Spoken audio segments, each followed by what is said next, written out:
a playlist original. Pita, run! Creasy's art is dead. He's about to paint his masterpiece. This April, fight fire. What are you gonna do? With fire. What I do best. If anybody opens their eyes at me, anyone who gets in my way, I'm gonna kill them. Last wish, please. Last wish. I wish you had more time. Man on fire. All right, here we go. Hello, everybody. Welcome back to another episode of Back to the Blockbuster with your hosts, Gaze and Jackson. Today's episode, taking a look at the 20th anniversary of Tony Scott's Man on Fire. Something that I've found out is quite the beloved movie from him and Denzel Washington. It was another first-time watch for me, and this is something I don't think we've ever discussed off camera. So excited to get into this definite 2000s banger for sure. Coincidentally, this movie had come up in a different conversation of mine just a few weeks prior, well before we'd even decided to cover this for the anniversary. But good, fans of the show will definitely know I got a good movie buddy who we watch a lot of stuff together, and he had watched Man on Fire just a few weeks ago. He's on a big Denzel Washington train, and he was kind of hyping it up, and he let me know some things to expect in this movie that I definitely think he was right to say. A lot of the camera work and stuff. It was nice to know that going in, to get a little bit of a heads up on what to expect. But more on that later. What did you think of this rewatch, Gaius, and when did you last see it? I also want to apologize in advance that my voice is a little shot, so I sound like my evil twin. But also just bear with me, and thank you, Jackson, for bearing with me as well. Oh, absolutely. I think I told you off camera. This episode, when we were doing special deep dive episodes within Back to the Blockbuster very early in the show's run, when Jack was still on the show, he chose this movie as one of his deep dives, and I think that was in 2022. So I watched it fairly recently. Okay, but yes, but you did tell me that. Yeah, but admittedly, there was a lot going on that week. I remember, and I kind of rushed through that watch to get it in, and probably didn't pay as much attention to it as I really should have, because it was more his pick, and he kind of led the conversation, which was fine for the episode. So for this one, which is why I was glad that you wanted to do it. I wanted to give the film a bit more of a view, and not just kind of have it as background noise. Right. Before I get to today's watch, I saw this in theaters when it came out on opening night, and it was crazy because this movie is 2 hours and 27 minutes. I didn't recall that when I saw it in theaters. It didn't feel that long on that opening night. And I remember when you sent me your schedule for today, you're like, "Yeah, Man on Fire is this long," and I was like, "Oh wow, it fucking is." I forgot. I did not expect it to be that long at all. Yeah. But what I'll say about that initial watch, still, it didn't feel that long when I saw it in theaters. It was just something about that's a good sign. That yeah, it consistently felt like it was moving. And what I appreciated on this watch, and even on my very first one, is I actually like that it is as long as it is, because it builds up, especially the central relationship between Pita, who's played by Dakota Fanning, and John Creasy, who is Denzel Washington's character. He is such a despondent person when we first meet him, and then he gets kind of put into this position to be her bodyguard. He is a total begrudging in the beginning. He does not, he's alcoholic. He has, contemplated suicide, all this stuff. Right. Very downtrodden guy at the kind of the end of the line. And I love that story where it's kind of typical now. I don't know if this was the case necessarily in 2004 when this movie came out, but we see a lot of this sort of story, I think, in today's media, where you kind of get the downtrodden, like you said, beaten down, sometimes suicidal male figure who is has a child thrust into his care and then reinvigorates his purpose. It works a lot. It works really well for this movie. And to that point, the only time where I've really felt this movie felt long was in the intro, in the setup of these two characters. I felt like, wow, there's a lot of time dedicated to this relationship before the action really gets going. And that's not a bad thing. I felt it was justified, and it did a great job in making you actually care about the relationship and wanting the outcome that we inevitably get. It did go in directions that I didn't anticipate too, which I got to say left me questioning what was going to really happen by the end of the movie, which, it's sometimes hard to do. But I did think that the runtime was lengthier than need be. I'd say that at least I'm familiar with that with both the Scott brothers, Ridley and Tony, because Ridley Scott's brother directed this movie.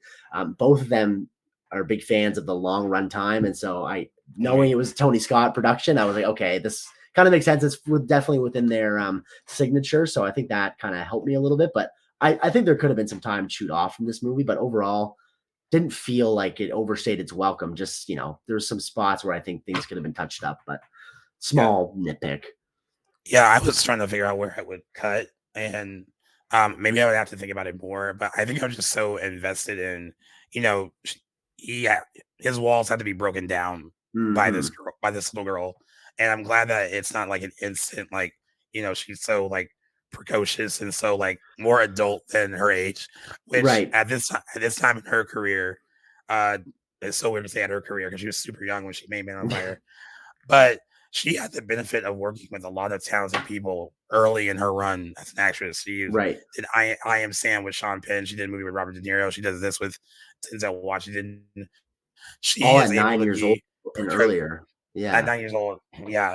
So she's able to be precocious but not annoying. And that is a very fine line. And she does not come off that annoying. Absolutely. She gave a wonderful performance, never came across as annoying to me at all. And I worried maybe that I would find that, but she was charming. Right. Yeah, very. And so she has this precocious kind of adult almost personality, but there's also this childlike innocence there too. And that comes out when his walls are finally broken down. He's like teaching her how to, properly swim and like, getting her all prepared for that. And, and now she's learning from him and they're learning from each other. So like, I love of course I love all the actions of later in the movie, which we'll get into.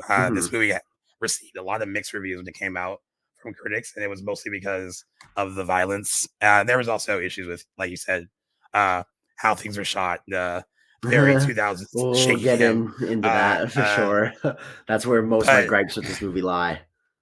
Yeah, but I found myself really loving just watching that relationship develop on this watch. Core of the movie, without a doubt. Yeah, like I love when they're going back and forth, and she's doing history, and she asks him like, "Does he have a girlfriend?" And he's like, "No," and then she's going back like, "Are she supposed to be doing history?" Well, it's John Creasy history, and like that's a really cute back and forth banter between the two of them. And then when the abduction happens, even though it is very, I guess we can talk about like how the scene looks at some point. But even though there's all this action and the camera is doing some work and the visuals are doing some work, I love that what stood out the most, even when all that stuff was going on, was how genuinely frightened she seemed. But then, she's running away. He's telling her to run. And then when she goes back and like she's leaning over him, like concerned whether or not he's alive or not. And I think at one point he tells her to go, and she says she can't, and like she doesn't want to leave him, and that's where she gets snatched. So I love that stuff was more prominent. It made me like overlook the whole like, oh, they're doing that thing that was very popular in 2004 with like the quick cuts and all that. Like human emotion came out the most for me, and that's what I took from the watch this time. I forgot how important that relationship is and why that relationship makes everything else matter until you get to the end of the film. So, yeah. Before we go too much deeper into the movie, too, just want to time out for a sec for those maybe that haven't seen in a while and want to catch up. I just want to give a quick synopsis of the movie because I did not know anything about this movie before we sat down and watched it. Another successful blind watch for the most part. I knew it was a Denzel action revenge thriller. Something that he's done a lot more in his later career, but I think for the most part, this is kind of a turn in his career, which was kind of cool to see. But as per IMDb, the synopsis is a hard-drinking, burnt-out ex-CIA operative, John Creasy, who's Denzel Washington, has given up on life until he's hired as a bodyguard to protect 9-year-old Pita Ramos. Bit by bit, Creasy begins to reclaim some of his soul, but when Pita is kidnapped, Creasy's fiery rage is finally released, and he will stop at nothing to save her as he sets out on a dangerous, revenge-fueled rescue mission. A little misleading, I gotta say. It doesn't come across as a rescue mission because just tying back to a twist this movie had that I didn't at least expect was this doesn't seem, it's not very much like a rescue mission movie for a lot of it. It's a revenge tale because we believe and spoilers ahead, even though the movie's 20 years old. Yes, we believe that the character is dead for a big part of the movie.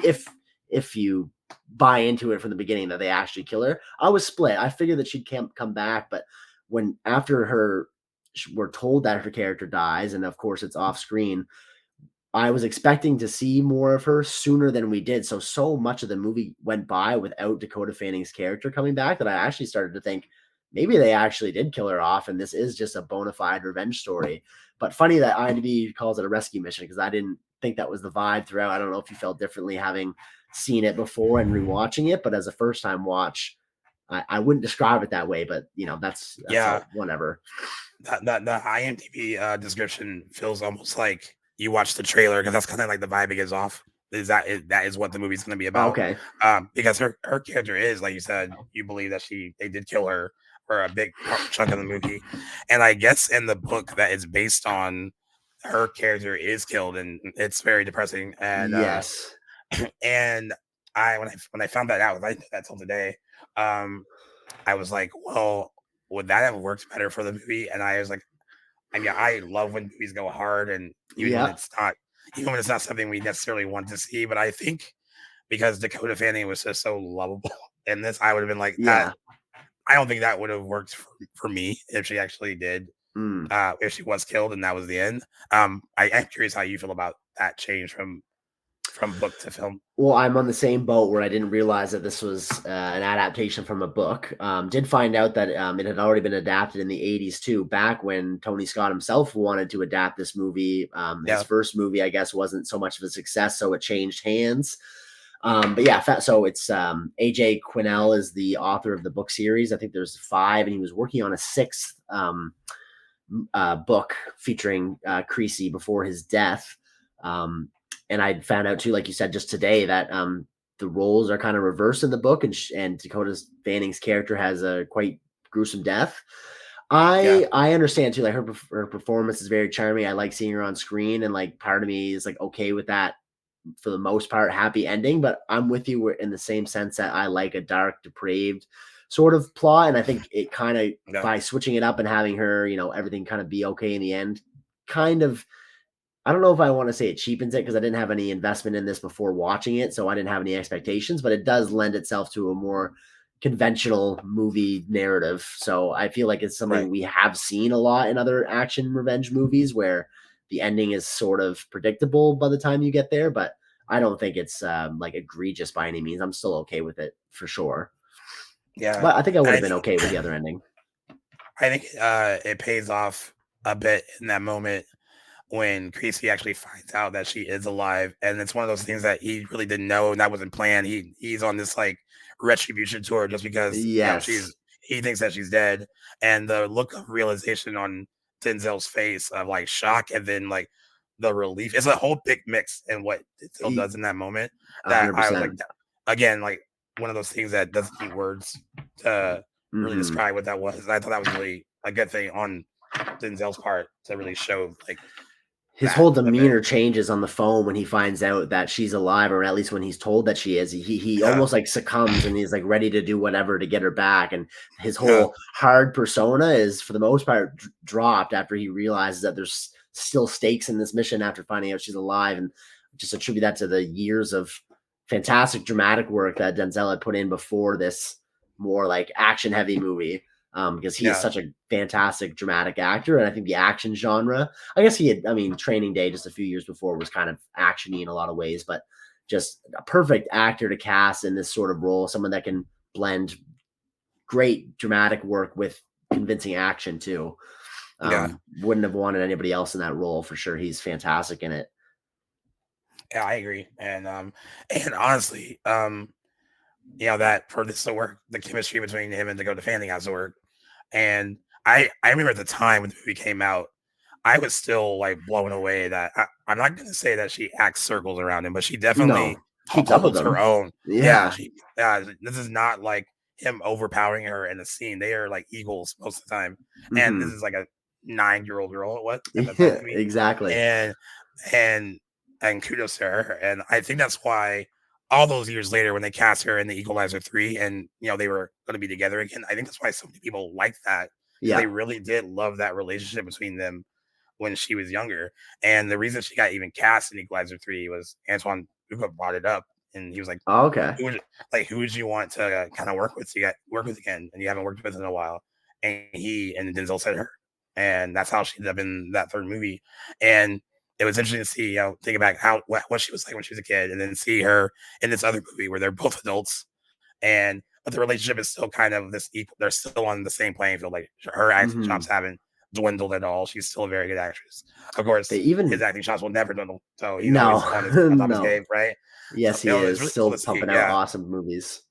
They even have a chance to do some improv together. That scene where they're talking about who smiles first or whatever early on in the movie before the kidnapping. I guess that was unscripted at a certain point in the scene. That was just them kind of bantering back and forth off each other. So to be keeping up with the likes of already at that time 2-time Oscar winning Denzel Washington at 9 years old, pretty impressive feat to say the least. She was definitely something special. And I think a lot of people, from what I've read anyway, in the trivia for this movie, it was the character of Lisa, the actress that plays her, Radha Mitchell, said that she was almost intimidated while meeting Dakota Fanning on set just because of, the presence that she brought in such a young person and how well that she was acting. I think she was quoted as saying that she thinks she was going to blow everyone away like into her 20s, like as an actress, that she was really an up and comer and would go on to do something special in Hollywood. And I definitely think I would have thought the same thing too, having met her at that time. On that note, though, I'm glad you bring up her casting in Equalizer 3 because Dakota Fanning is not someone that I've heard any news about. I haven't really followed her career in a lot of years beyond, she's cast in M. Night Shyamalan's daughter's upcoming movie, The Watchers. That is that and Equalizer 3 are the only, I think, casting news around Dakota Fanning that I've heard in any significant amount of time. I'm just curious if you knew anything more about what she'd been in lately or if she was kind of like in a dull spot in her career, perhaps.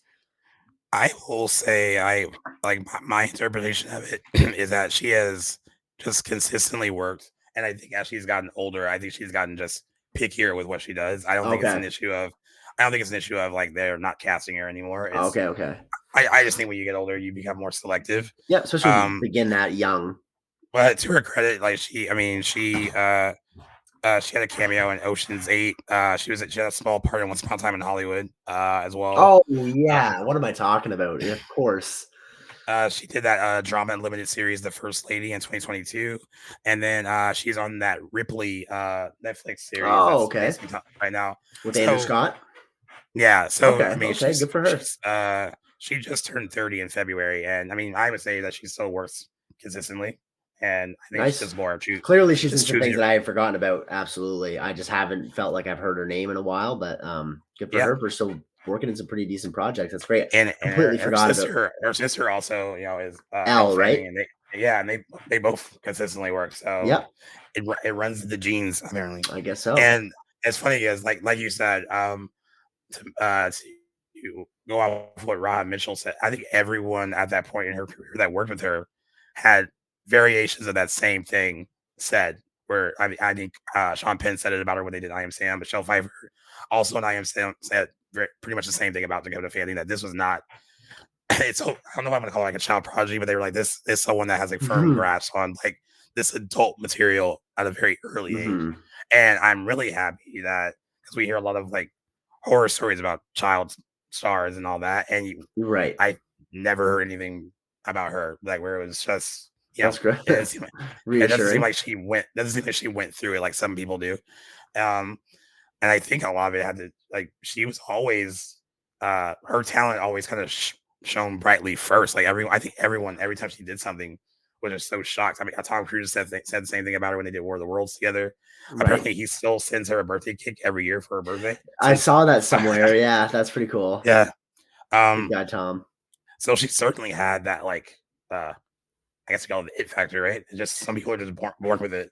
True. That or Tom Cruise is just trying to recruit people into Scientology. Who knows? Or that. And and Denzel, when I remember in interviews for this, he would say the same thing. And then looking back on the movie over the years, he would continue to say it. And then when they worked together again on Equalizer 3, they would always go back to that conversation about Man on Fire and what he felt about her talent. And I mean, it's almost like it mirrors like not this, but the only difference would be like Denzel is not a begrudging in real life. Like I'm sure when they met, it was like, all right, we're gonna do this, we're in this together, kind of thing, right? But it seemed like even in real life they were learning from each other, and like they just had that connection. And he was kind of like, hey, we're gonna roll through this and do the best that we can do. And I think that translates on screen too. Is he doesn't even treat her so much as a child, even in the movie. I mean, he of course is aware that she is, but it seems like the way he talks to her, the way he treats her, it's respectful, but it's almost he talks to her almost like an equal at times. And I think that's what she needs, especially when you kind of see how her dad is, and you know, she wants to swim, he wants her to play piano, like all that stuff. You know, like she has her own aspirations. And I think it comes out more when he takes her to that swimming meet, and he apologizes that, you know, her parents are out of town, and then, well, today, like, you're her daddy, like you're her dad, right? And that is that relationship. I think from that point on, you kind of view him as like her kind of surrogate father at that point. Yeah, like, absolutely. Resistant for sure, but it's kind of heartwarming when he comes around and embraces that responsibility. And Denzel does a great job at portraying that reluctance. And I love how it comes about with a whole, like, he's gonna commit suicide, and then like I think it's Christopher Walken's character that tells him like a bullet always tells the truth. So when he attempts it and it misfires, he's like, all right, that's that gun telling me like it's not your time to go. This job is really important. You have a purpose now. And I love that, that there's a call back to that, you know, at the end, of course, after after the big twist is revealed. And like I love how they use it then too. It's such a cool little thing in the screenplay. And like I love in that moment he is reaffirmed, like he's like, all right, this is important, I need to do this. It gives him a new lease on life, looking out for her. And and it's I'm glad that it's not rushed either. It builds to that moment. Yes, I'm glad it's not a quick turn. Earns it. Certainly. One thing I had to throw out there, somebody that I did not know was in this cast until I saw the credits roll, is Mickey Rourke as Jordan Califas. I think he played the lawyer, the shady lawyer. I didn't recognize him at all. I don't know what was going on with me. Well, my thought was he looks relatively normal in this movie, because sometimes he can look. I mean, I don't know if you've seen some of his like later stuff, but Mickey Rourke has done some work on his face. How would you say that? And so when I was watching it, I remembered him being in it, but when he came on screen, my first thought was like, oh, he looks relatively like a normal dude. Like you kind of wouldn't think about it at all. But yeah, I wasn't expecting that cast. The cast is really good. Like Christopher Walken, Radha Mitchell as a mom. She has some really great scenes in the movie too. Like just really like raw like emotions from her, where you know I think she evokes that what they call like the whole like mama bear thing in certain scenes. Certainly. And she sells that so well during a few moments. And I still don't, actually I've never looked it up, but Marc Anthony, I think this was his first movie. I don't know for sure. So I guess he was a singer, eh? Yeah, he's a big singer. I don't know him. So he was once married to Jennifer Lopez. Now I know him. They're twins, are the ones they had together. Oh, okay. And he was a really big like Spanish singer. He has one big US hit that came out in the late 90s, but he's mostly done music all of his life. So I believe this is his first movie. But he does a good job in it. I'm looking at his IMDb, and he actually has a credit in 1999's Bringing Out the Dead, which I've heard of. Okay. I don't know anything about it, but and then must have had a lot of credits after that. I think definitely a lot of music department credits in film, but a few acting roles for sure. So that's pretty cool. Actually pretty good as well. But what I noticed watching it this time, and I definitely didn't notice it when watching it in theaters, he's pretty shifty the entire movie. and everyone that's listening to this, of course, we hope you have seen Men on Fire. And please see it before you listen. 20 years it is. Right. So I remember being kind of shocked by the twists in theaters that, you know, he was involved in the kidnapping and all that. Then when I was watching it for this, the whole time I was watching it before that's revealed, I was like, it looks like something's wrong. Like at first it could be like seen as, oh, dealing with his stress. I don't know how to deal with like what's going on, my daughter being taken. But he's even shifty before that. There's just something really off. Yeah, about see, him. I didn't pick up on these things, so it would have been good to have that perspective. I'll definitely keep that in mind when I see this in the future. Now knowing how his character goes, but that is so much fun in the rewatch is picking up on things that you may not have seen the first time. But yeah, I didn't really clue into that he might have been on it. That threw me for a loop, to say the least. Oh, you were like genuinely surprised when? Yes, I mean, I feel like I could have gotten more out of this movie. There was something, so I was kind of hands were tied while watching it because the version I watched didn't have any Spanish subtitles, and there's a lot of Spanish dialogue. And this movie, no, nothing to do with you.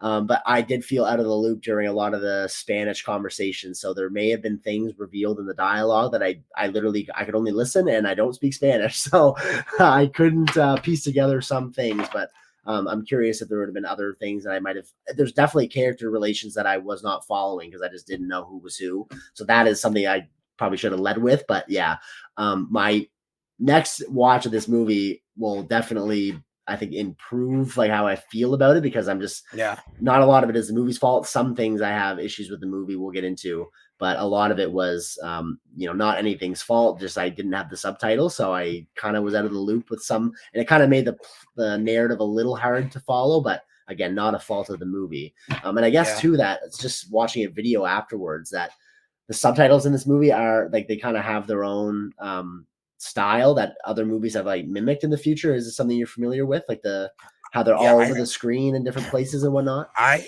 heard about that, but I didn't look too much into it. But I know that I think other movies have adapted that. It's funny, the subtitles, everything in the movie, as far as like the subtitles, the visuals, camera work, it's all extra. It feels very extra. Just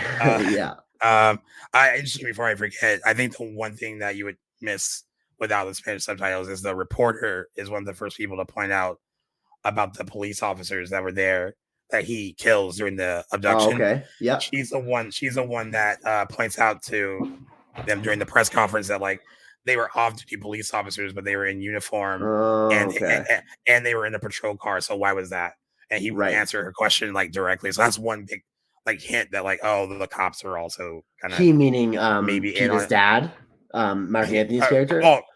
But also that like the cops are also in on it too. Like it's all the whole thing is just kind of corrupt, and she's the one that kind of makes that little observation during that press conference, which kind of lends to her, I think, being receptive to Creasy and like him doing what he needs to do. Because like she says, like she's like he can go places that we can't, and I think that's why she, because she already has her misgivings about what's going on. I think that's why she's so easy to trust him and what he's going to do. Yeah. So that's a little bit something that could be missed without, unfortunately, on subtitles. That's my bad. Yeah, no, not your fault at all. I could have bought this movie for $5 on Amazon to rent it and had subtitles, but oh well, live and learn. But a lot of the times, like the movies you share with me on Dropbox, that's an issue that has never come up before. Like a lot of like different, if there's scenes or conversations with foreign language, subtitles pop up, so just not in the case for this movie. And also didn't realize that Denzel spoke such fluent Spanish, so that was pretty cool. I wonder if I've heard him speak it before. I don't know. I feel like he can do anything. I've referred to him before as a god amongst men, and I hold him to that standard. He is truly above the level. He's an incredible actor and goes at such crazy lengths too. I mean, I don't think I'd ever heard of him ever like, embracing method, but I don't think he has to do that to pull out a great performance in him, but he'd be the next best thing for sure. Yeah.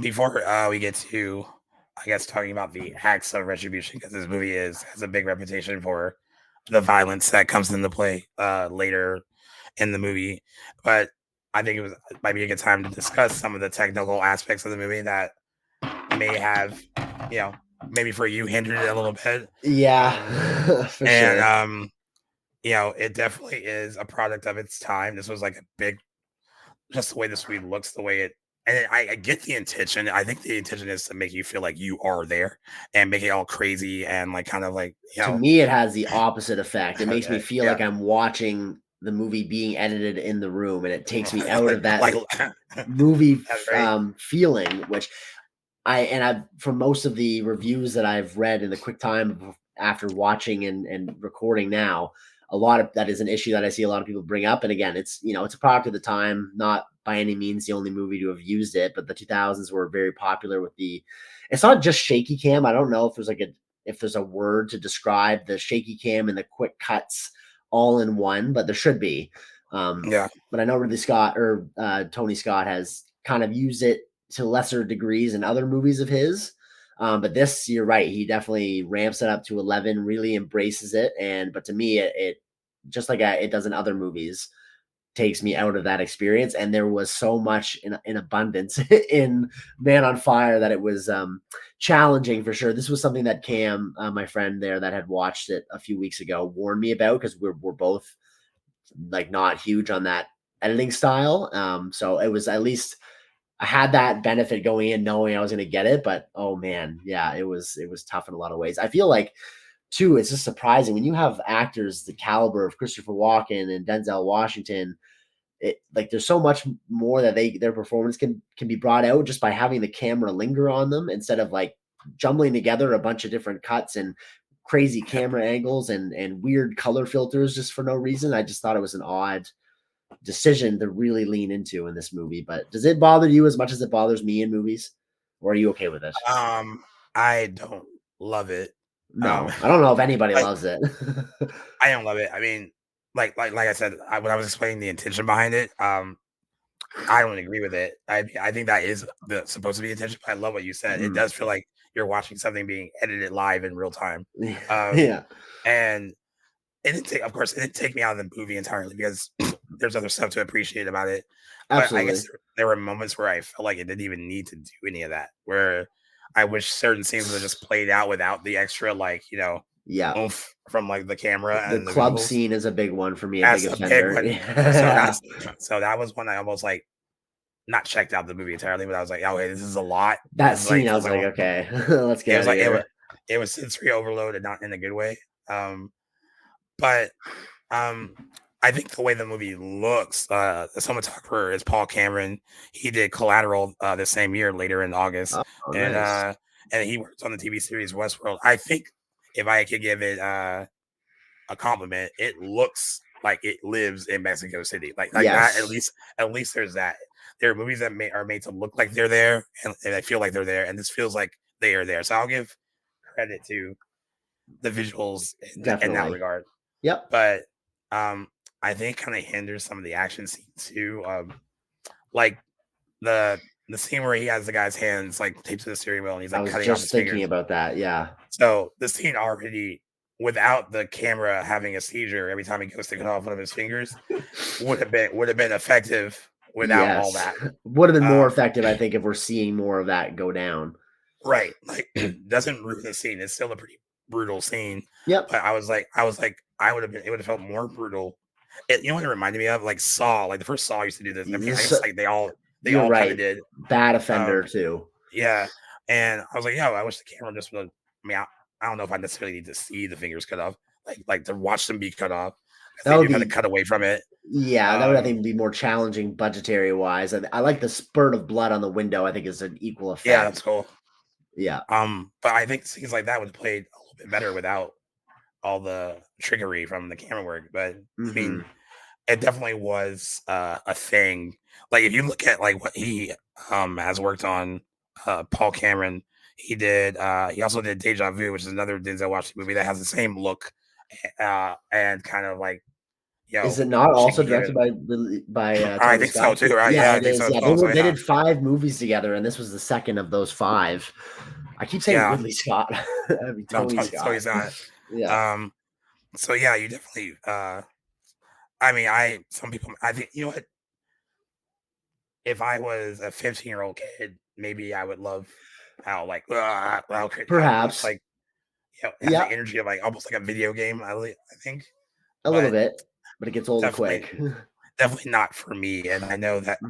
Now, if you hadn't been warned about that by Cam ahead of time, would that have made the watch a bit more less enjoyable? Almost certainly. I still, even going back to movies that I love that utilize the shaky cam effect in particular, like the Bourne Identity, for instance, I still like shudder when those scenes are kind of happening. I'm just like, just such a, I mean, I don't want to say it's a poor directing choice because I get like at the time when it's a novel feature in camera movement and directing and editing and why a director might be attracted to innovate a little bit and use it.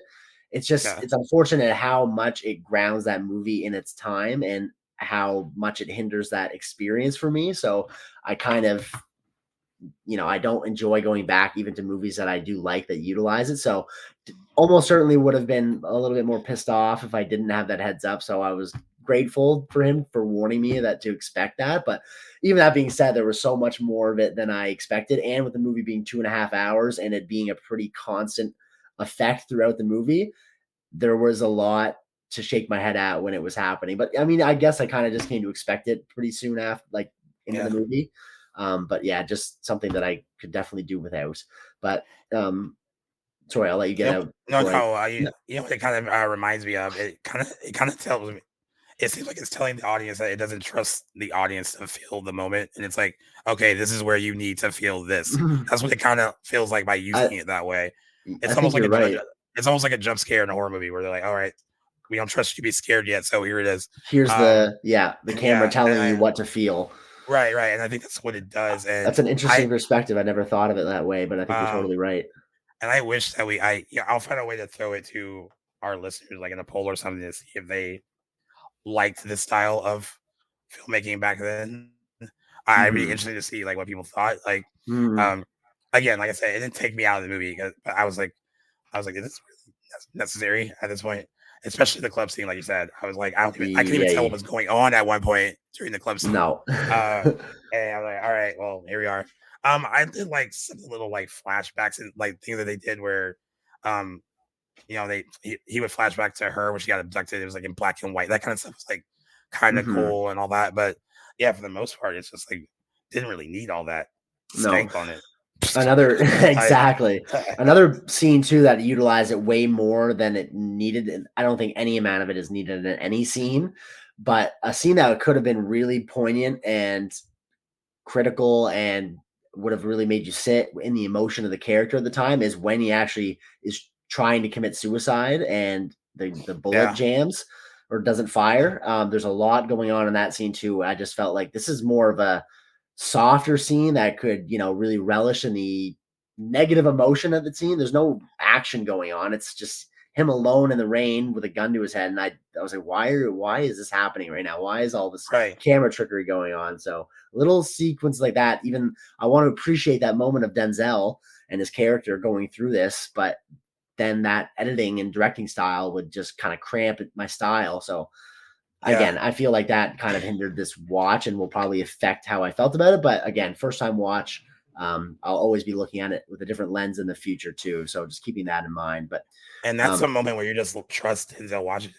Let the guy do his thing. Yeah. Exactly. This is a 2-time Oscar winner. This guy acts circles around the greats. He's an A+ lister. If anything, like let the camera just soak him in.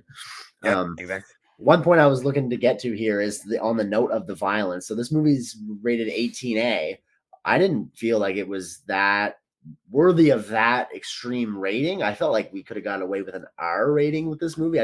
I seeing that beforehand, and this is kind of like something that I would pinch myself for doing, but kind of like expecting certain things that come with that rating. I wish I couldn't really help it. I didn't go out of my way to see what the rating was. I just happened to glimpse it. And then for that reason, I expected, I guess, some more like gratuitous gore and violence and stuff that I felt we've gotten this similar degree of action and violence in other movies that were rated R. So I thought that was a little surprising. Like nothing really made me squeamish in this movie. So, which I kind of maybe expected. It's really interesting because like here in the States, it's an R rating here. So it's a hard R here. Okay. And I think in 2004, it might have felt particularly violent. Now, 20 years later, there is some gruesome stuff in it, but not for sure the level of because this is a movie that has like a big divide between critics and the regular folks that went to go see it. Big time. This has a 39% rotten rating on Rotten Tomatoes, and for now, I'll just say that's undeserved before I go into other stuff with that later. But the big complaint, Paul Davies, who was a journal article author, was speaking on Man on Fire, I think a few years after it came out. And he said the critical reception to Man on Fire in the United States was somewhat less than kind because critics did not like the vigilantism that Creasy uses. Davies argues that most critics miss Creasy not taking sadistic pleasure in the killing since he kills to get information to get all of the people involved in the kidnapping of Pita, Ramos, and does not like harming innocent parties. So he's not getting a sick thrill out of doing this. It is all a part of the mission about trying to find her. And then when he realizes that, she's dead, and it's like avenging her. But it's not, I never got the impression then or now that it's this like really gross, sadistic thing that he's doing. Like it's just par for the course so he can get the information that he needs. But this was a big complaint for most critics that saw it, which is why they didn't like it. The violence. Just to clarify, that they didn't like that he didn't take pleasure in the killing and torturing and stuff. Is that what you're saying? So what Paul Davies is saying that they missed the mark on, most critics seem to think that he did. Oh, okay, I see. Okay. And then he said that they missed the mark that he doesn't. They were like, he doesn't really. This is someone that's just doing this to get what he needs. But I think it's silly when the complaint about an R-rated revenge. I think the complaint is silly. I agree.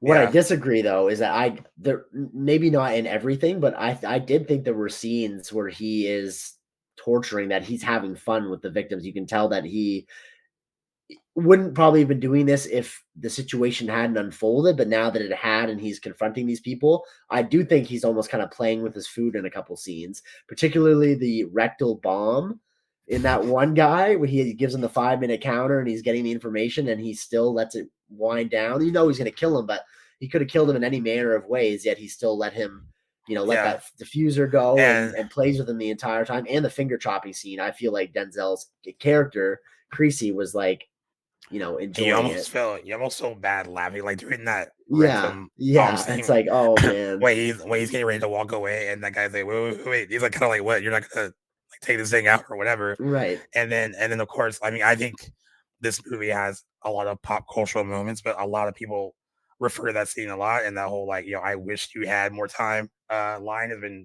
a lot of people quote that a lot, and then you have of course the slow motion walking away from the explosion. That is badass. Definitely a 2000s trope for sure. But I agree it's not sadistic, but I do think he is enjoying it. Yeah. I get what you're saying. That I don't think it's like something that's like I've never once. I think some critic reviews almost labeled him as like villainous in the way that the villains were, and they kind of missed that. And I never got that point. So I see what you're saying there too, but I don't think that he's completely just. And I think there's a little bit of him enjoying what he's doing, and he's satisfying that itch of revenge, I think, too, which you'd expect anybody with his skill set to do if you were in that position. And he has some like needle drop, like when he's done with the guy in the car. Some good lines. When he's done with the guy with the car, he has to cut his fingers off, and he lets him smoke a cigarette. He basically tells him that like his time on this earth is about to come to an end, and then he says something along the lines like, "But I guarantee you won't be lonely for too long," basically implying like there's more to come. I love that delivery by him is so good. His delivery is. I think he says something. He goes, "It's the afterlife for you now, but don't worry, you're not going to be lonely or whatever." Only long, super great scene or line. The other one, I actually wrote this down because I had to bring it up, and I'm sure you won't be surprised, but it's it's the scene when he breaks into the old couple's apartment building to get that vantage point on the street with the rocket launcher to blow up that convoy. And I only know the line from the Spanish man from watching a video because I didn't know what he was saying during the movie. But the older man says in church, they say to forgive. And then Denzel says, forgiveness is between them and God. It's my job to arrange the meeting. I thought that was one of the best lines in an action movie I'd ever heard. Not originally his line. I don't think the author came up with that. I think it's derived from something else, but fits so well in that movie. I thought it was just cold as ice. I also love there is even a little bit of humor in some of it when it's at the club scene when he finally gets the fatter guy with the beard, and he's American. He's like, "Oh, like you're American." He's like, "Where are you from?" He's like, "New Jersey." He's like, "I'm from New Jersey," and like it's kind of like a really funny thing, and like it works really well. He's really catches all the tones of that role exactly. So charismatic. Yeah, I mean, to kind of elaborate on it a little bit more, what do you like? Should critics be a little bit more? It's an R-rated revenge thriller, so it's going to be particularly violent. Mhm. So, is it wrong for then critics to use it as like a detriment to the film's quality? Say like, oh, it's too violent, and that's what we were turned off by. I would just say like too violent in relation to what is the threshold of violence? It's not like Human Centipede where it's just gratuitous violence for the sake of being Right. violent. There's a story here. There's we know what you're getting into. You're watching, it's a lawless place. You got a man with incredible skill set who's out to kill everybody that had anything to do with the kidnapping of this little girl. What do you expect? That being said, I don't even think there was what's too much. Like that is all subjective. So I don't know if it's wrong because like I agree, like critics get to analyze a film and talk about it in the same way that we do. But when you Yeah. say things like two, you're implying that there's a threshold or like a formula to be followed. And I think that's arbitrary and it doesn't really exist. So I think like what's wrong with that is wording it that way. I think you can say this movie had too much violence for my personal taste is a different way of saying that. But to just kind of bluntly say it was too this or too that is not a Yeah. very intelligent analysis. No, you're right. But I think you're right. yeah.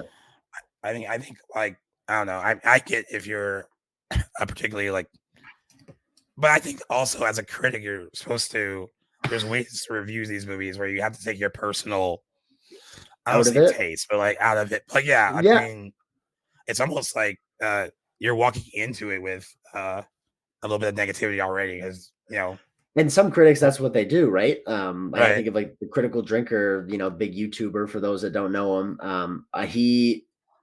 I think, watches and reviews a lot of movies, and he's by no means the first or only to do it, but he's kind of one of those critics that's kind of their MO is to find and highlight the negatives in, pretty well received and genuinely good movies too. So that's sort of, I think some critics angled, if it's for clicks or for engagement in the review, maybe that's kind of the angle. And some people just, go into something and look for things to hate. Like I easily could have done that with this movie, knowing what I knew about it beforehand, but I was trying to appreciate the things within it Yeah, to find, because if I was in a sour mood going into this, if I had a bad day and I knew I was just going to get some cheesy 2000s shaky cam bullshit, I would have probably been like, I yeah, hated this, but I wanted to, have a good conversation about it and highlight the things that I liked in it. So I guess it's kind of depends on the critic, I think. And I don't know much about, professional film criticism, but I imagine that a lot of them do have an agenda and a style of their reviewing and whatnot. I think maybe yeah, that some of it comes into play. I don't know. I don't know how yeah, like how often or how common like just objective film criticism is, or if you know what I mean. I don't know. You probably know a lot yeah. more about that than I would, but sorry, I think Well, I I cut mean, you off and you're about to say no, something. I was gonna say, by the way, guys, that's something that we're gonna be talking about in a special episode. Is that very thing? Mhm. Just some of the intentions behind uh some of these reviews. I mean, I would personally think giving a movie like this a low score because you felt like it was too violent is not fair based on what the movie is about. You know Mhm. that going in.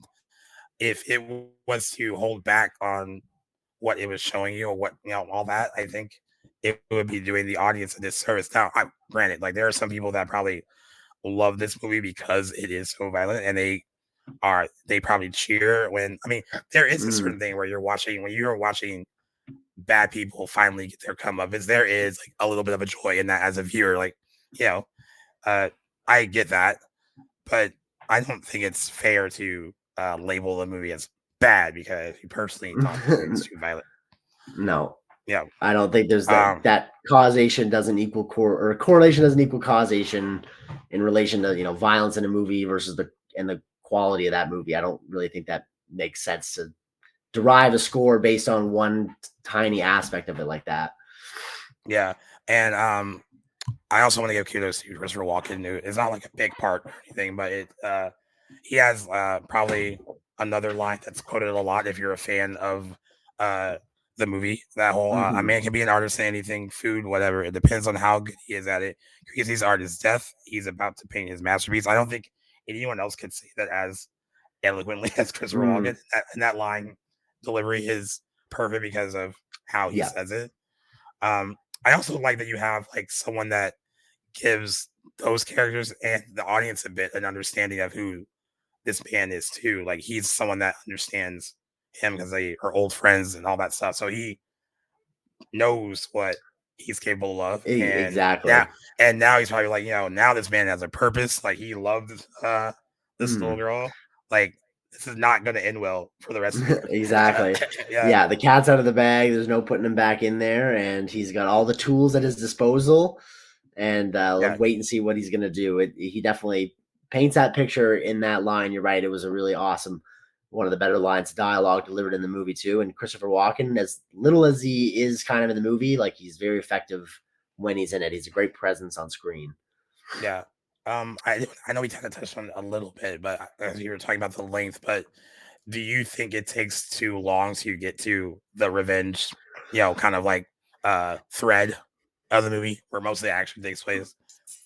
I think like I'd be better suited to answer that on a rewatch where I really get to soak everything in. Like I was kind of just along for the ride on this first watch. But again, like I didn't exactly know.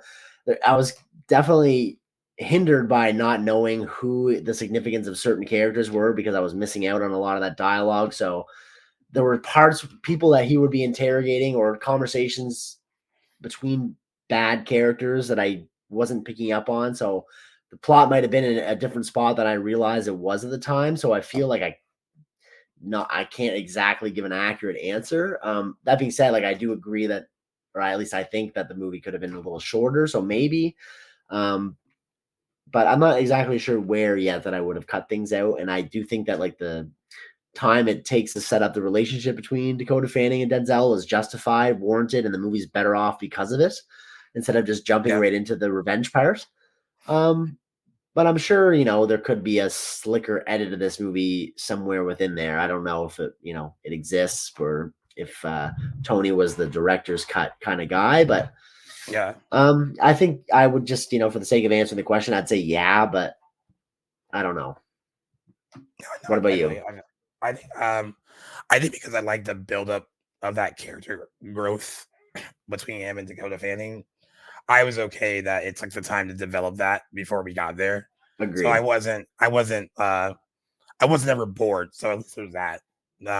Right. I was never bored by the setup to be like, all right, when are we gonna get to like the nitty gritty kind of thing? Right. I think it really earns what the movie turns into. So again, like I said, I saw this in theaters. I saw it maybe 1 or 2 times after that, and watched it again in 2022, and I legit forgot it was this long. And like it's almost like when you look at the movies like this movie has the nerve to be that long. It doesn't feel like a movie that needs to be 2.5 hours. Right. But I think for the most part, there's a lot of goodwill and it earns its stripes. Yeah. Let me ask you this, because this is a big switch up from the book to film. The book, and I think its earlier adaptation, take place in Italy. And obviously this one takes place in Mexico City. What do you think about the difference in the setting and location of those movies? Would you have liked to have seen it take place in Italy? Would that have made sense? Do you think Mexico City is a better fit for this story? Just curious on your thoughts on that, because I think Italy would have been cool to see, but Mexico City is such like I think there's just such a character to that city where this story like fits. So I don't know. I'm kind of split, but I want to know what you think. It's funny when I think about Italy, I think about like it's kind of like this romanticized version of it. So, I think it would be cool, like location wise, to have done it there. There's something that seems inherently dangerous and gritty about Mexico City that I think it works better for this. And I think setting it there and then using like the statistics about kidnappings in that area, I think that adds a lot to placing it in that location. So yeah, I mean, Italy's beautiful. That would be nice. But I wonder if they could have, if even Grammy Up Italy would have been as effective as what we get with what they show us with the Mexican City locales in this movie. How do you feel about it? I think both would have been great settings for it. And I think this is, if not Italy, because I think a big reason why the production didn't set this movie in Italy is, I guess at the time, so much time had passed from the publication of the novel and the setting in Italy made more sense at the time, because I guess there was more of a kidnapping issue there. But in 2003, when this movie was being made, that wasn't really the case in Italy at the time anymore. But Mexico City had, as the statistics at the beginning of the movie point out, sort of like an epidemic with kidnapping. So I think that kind of made sense. And there's just a grittier, grimier city to set it in, where that kind of makes sense. I think it would have been cool to set it in Europe, maybe not Italy, but somewhere else over there. I think that would have been a good story. And even I think the third Equalizer takes place there too, doesn't it? Is it in Italy? Yeah. So maybe that's a good thing. But I would have liked a European setting more than like maybe Mexico City. But I think this, for the story, it essentially does the same thing. So I'm totally cool with it. I think it works. Yeah. Speaking of the reveal for Marc Anthony's character, the dad being in on the kidnapping, because this all goes back to money. How did you feel about the reveal in general? I think that's probably one of the strongest scenes for me, where Denzel is approaches him and is talking to him about it, and the wife is there, and Denzel at this point I don't think 100% knows if she wasn't in on it or not, and he's figuring that out in the scene, and then realizes based on her reaction that all right, she didn't know, so let's just gonna like put it all on him. I thought it was really well done, and I love that like he gives the information that he needs to give, and then just lets her take it out of him. Exactly. Where she's just like, she's crying and she's hitting him and like all that. I thought that played out really well. I just wanted to know what you thought about that scene. I agree. I thought even something that supplemented the reveal to me was like the seeds that are planted earlier in the movie that kind of lend to, is it Samuel? Is that the name of the father? Yeah. To his motivation for organizing the scheme, or at least going alongside it, or going along with it for the sake of getting the insurance payout. Because from the get-go, he is looking to hire a bodyguard for his daughter on the cheap, because he doesn't want to throw all this money at it, assuming you're kind of lending him, the audience, to believe that he has financial trouble. And I just find that's a very believable premise to kind of get everything going in motion. And I believe that he genuinely obviously didn't have any wasn't looking for obviously what happened, and expected it to go off without a hitch, and that his daughter would only be gone for 2 days. So I just think it's like a semi-believable plot if you're willing to gamble the life of your daughter. I think it's not as far-fetched as it could have been, and I think that adds to how clever the reveal is later in the movie. I wish like there's kind of some lulls around that part where I wasn't quite sure what was going on because of the dialogue, but didn't see it coming for sure. So, and I can appreciate that in the movie too. And he tries to explain. I mean, it's not an excuse at all to put your daughter in that much danger. But he's yelling back at his wife, and he's like, his dad left him with all this debt, and there was nothing that they could do. He had no other choice. And even as audience members, like, man, there's no excuse for you to stage the abduction of your 9-year-old daughter, and then then she's killed. And there's that. Right. So he has to deal with that guilt before he finds out that she's alive or whatever. It's very. I actually like the plot twist, because it's like, man, like it does seem semi-believable that someone would be that desperate to do something like that.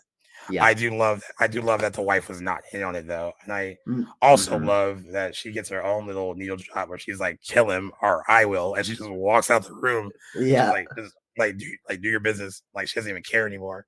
About this person, and I thought that was really well done, and in a really poetic way too. I'm glad that John doesn't kill him, and it's not some gruesome death on screen. I just love that it's that callback to the the bullet always tells the truth. Yes. And if you fire this, I'm guessing, into your mouth or your head, and it goes off, this is what's supposed to happen.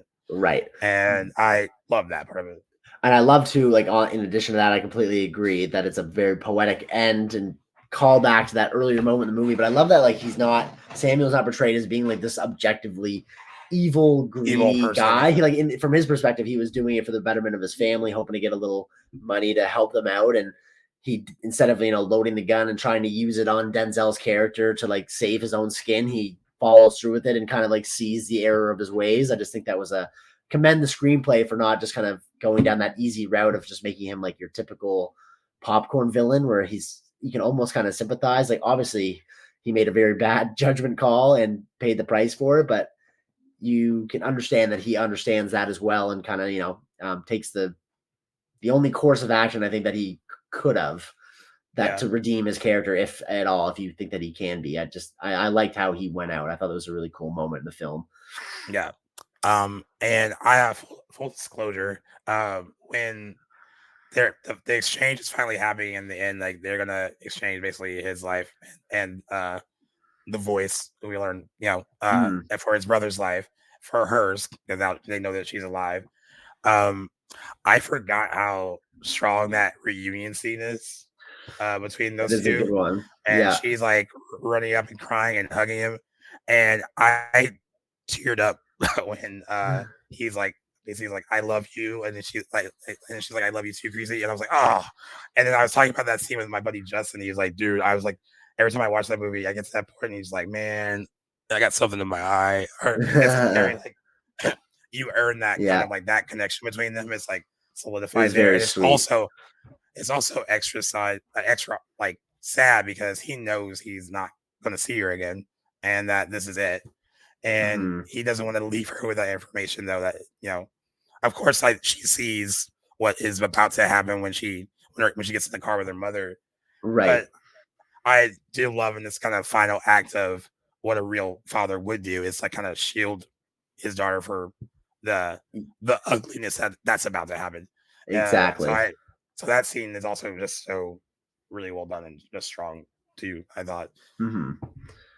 Completely agree. Very, very heartfelt reunion, and her acting at that scene was fantastic too. You can tell she like wants to stay with him, but is so eager to get back home and out of captivity that she's kind of like torn. And I think it's all cement. Like the cherry on top is that like he doesn't actually have this brutal way of going out. He kind of just succumbs to his earlier injuries before he really has to pay the price. So that was nice ending for his character too. Although would have liked to have seen him come out of it on top and maybe even have some sequels and stuff.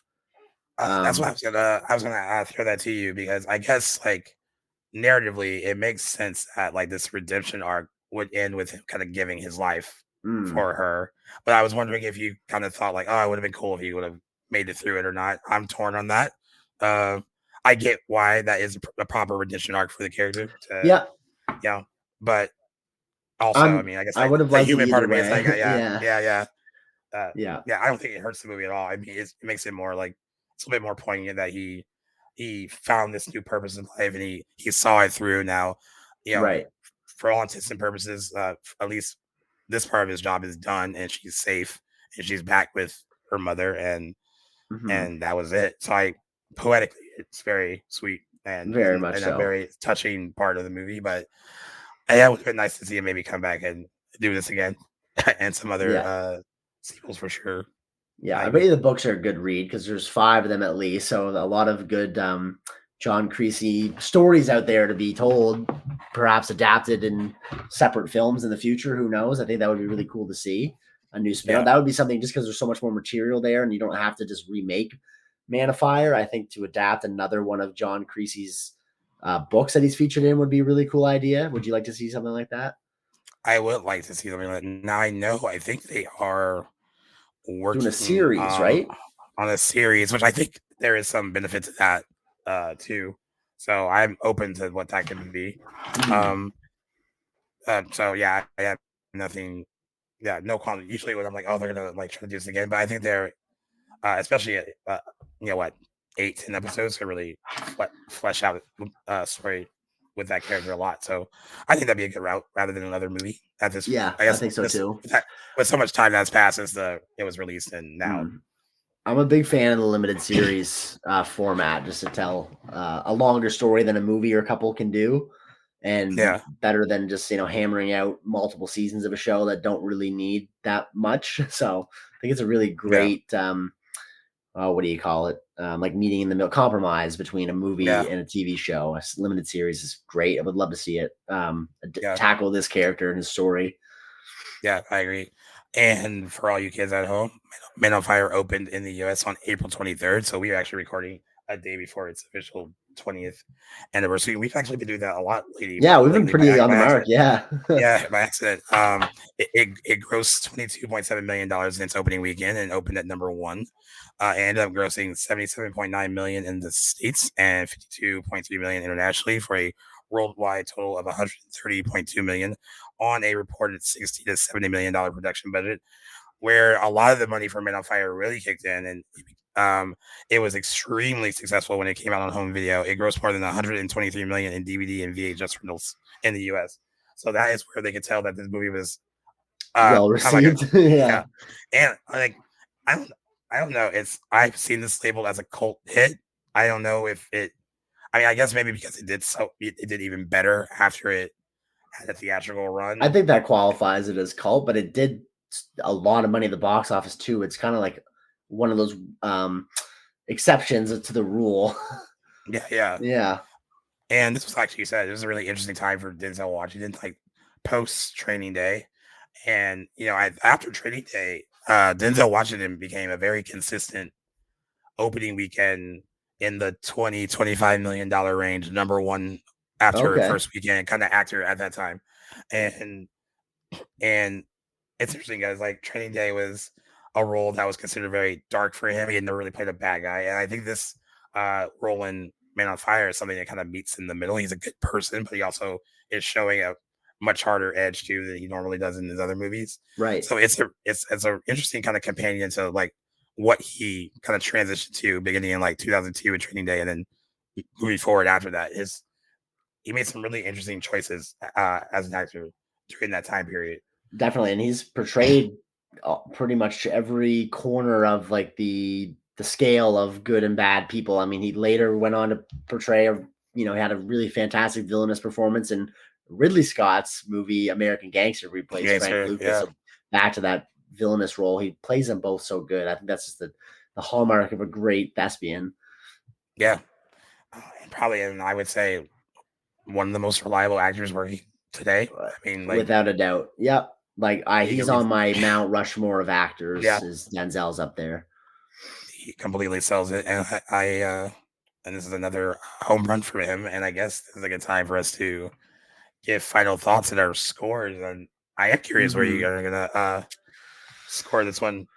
Well, I gotta admit, I feel better having talked about airing my grievances for this movie out and like having a good conversation about it. That being said, like it's going to be one of those movies that like I'm just kind of tallying up like my feelings while watching it for the first time, and I would go back to this movie and I'll watch it in a little bit and judge it accordingly. But that being said, like there were some things in this movie that I think impact my score, and that is like the obsessant camera work trope that I really cannot stand. That really took me out of this movie a little bit at parts, not out of the movie, but stuck with me throughout. But then it was also supplemented by a great Denzel performance. Dakota Fanning was great. I don't think I'd seen any of her younger work like this before, so she was fantastic. Tony Scott too always delivers. I mean, I don't think this is nearly his like best directed film by any means, but like he's just got such a great, for the most part, style of his movies. I just got a big soft spot for him. And again, like another part which I wouldn't attribute to the movie's fault, but like the no Spanish subtitles for a pretty Spanish dialogue heavy movie, like definitely hindered me. So all that into account, I'm put it somewhere right in the middle at like a 2.5 star. But I think, I'm anticipating this rewatch being even better, and probably will put some time in between that watch, but excited to do it nonetheless. When next time I'm on a big Denzel, train, I will probably come back to this one. But yeah, so all that to say, my final score 2.5 out of 5. But I feel like this is definitely a movie that you resonate a lot with and have come back to. Yeah, like, well, I've been like in my brain going back and forth between the 3.5 and 4, and it's because I'm not a fan of like this camera work and how it's shot and stuff either. Right. And this is a pretty long movie with a lot of long, yeah. But then I'm like, but everything else is just so good. So it picks up a lot where it falls too, right? Like yeah. That's why I go the half, because there's half of it I don't like and half I do. So yeah. So I still think it's purely entertaining, and I would still suggest people to watch it if they haven't seen it. I'm gonna go with a 3.5, but that could easily change. Depending on the day, Yeah, sort of thing. Yeah, exactly. yeah. A lot of my Yeah, reviews are like that as well. it's still a solid movie. I think honestly, one of my friends described it when we were talking about it over the weekend that it's a movie that's a lot better than it has any right to be because it doesn't really come off as something that's going to be as like poignant as it is. And being that relationship is what sells that whole plot. Is that you're writing on that connection, and that connection has to work in order for all the stuff towards the end to work. And I think it sells it enough to really make the movie work as a whole. I just teach his own to people that love again the camera having a seizure is just not my thing. No. But Not I at still all. think it's a entertaining movie and a solid in the performance, like you said. Dakota Fanning also great. You have to see I Am Sam if you haven't seen that. I've not. Although I always wanted to watch it for Sean Penn, not knowing Dakota Fanning. Oh man, she would have been 6 in that movie, I think, right? Even younger. She does some heavy lifting in that. We're just like, where the hell did that come from? Like, how does she even have that in her? Right. But yeah, just a really good movie overall, and much better. I will just say for myself than 39% Rotten Tomato score indicates. Oh, Man of Fire, you mean? Or Man of Fire. Yeah. Just to tell the vibe between that, it has 89% audience score on the site, so they enjoy it a hell of a lot more. Yeah, the IMDb is like 7 point something, right? It's got a I left the page here. 7.7 audience and 47 Metascore. So that's like a 7.7. That's pretty high for a movie like this. Yeah, so, I mean, you can tell that like this movie resonates with the audience more, and I think it's going to be a combination of a lot of things depending on who you ask. I think that again, a lot of people do like a good revenge story and seeing like the bad guys get what's coming to them kind of thing, and they tap into that, and I think they just tapped into a lot of things with this movie, and definitely gave it a much bigger life. I mean, like you said, it was successful when it came out, but it has lived on in a bigger way, I think, post theatrical release in the 20 years since it opened. So, yeah. I like that we I like that you picked that one actually, and I can already tell you now that my conversation with you on this one was much different from my one that we had with Jack when he was on here. So okay, glad to hear it. So it's kind of good to like recap on these movies that you weren't here for and kind of see what kind of bounces off of that. That must be fun too for someone that's had the conversation with multiple people. For sure. Now I'll be able to have a conversation too with Cam about it too, which just saw it. I'm excited to see like how that conversation goes and all that, which just ties into, why we love doing this, because we just love to chat movies, and, you never know what someone's going to think about it. And it's nice to have somebody to be able to articulate these things too, and to understand you or not to, and to, throw different ideas and receptions to each other. It's just, the pinnacle of why we do this. So thank you for the great discussion. Thanks for letting me pick this movie for one of our anniversaries this month, and for sitting through it with me, even though you just seen it not that long ago. I appreciate that. And overall, good experience. Yeah. Hope you guys enjoy listening. Yeah, and that has been episode 167 of Back to the Blockbuster. And we are winding down our April anniversaries already. Time is flying by already. And our last one for this month is actually your pick. We will be doing Hellboy. Actually, I haven't watched that movie in a really long time, so that'll be fun to get into. And then we will also be revealing our picks for the May anniversaries, and then giving you guys something to choose from as well for those for that particular month. It's getting a lot more packed as we get further into the year. Anniversary rise, it is very hard to choose what we want to do. We feel almost bad leaving something out. But Jackson made a good point that we don't want to get burnt out by doing a bunch of them. But I think also when we're like, oh, it'd be really fun to sneak that one in. It would be. Yeah, we're playing it by ear, but we really appreciate your picks as well. At least for the last few months have been really interesting, and we can't wait to give you Hellboy sometime next week. But as always, you can listen to us wherever you listen to your podcast, whether it's Apple Podcasts, Spotify, Good Pods. But you should download the Playlist Studio app, because Playlist is our podcast network, and they are lovely and they are very good to us. So please download that from the iOS store or the Google Play Store if you have one of those pesky Samsung green bubble phones. Also, you can also catch these episodes on YouTube, and we're gradually building that up as well. So be sure to subscribe to our channel if you haven't already. As always great talking movies with Jackson on a Monday, even if my evil twin is taking over and I can barely talk. Hey, you powered through. Props to you. That's not fun to deal with. And I got to do this one more time tonight, and I think I will be good for it. Yep. But again, thank you for bearing with me, Jackson. Thank you for bearing with me, listeners. And we'll see you next time. Absolutely. Pleasure, guys. Take care. We'll see you in the next one.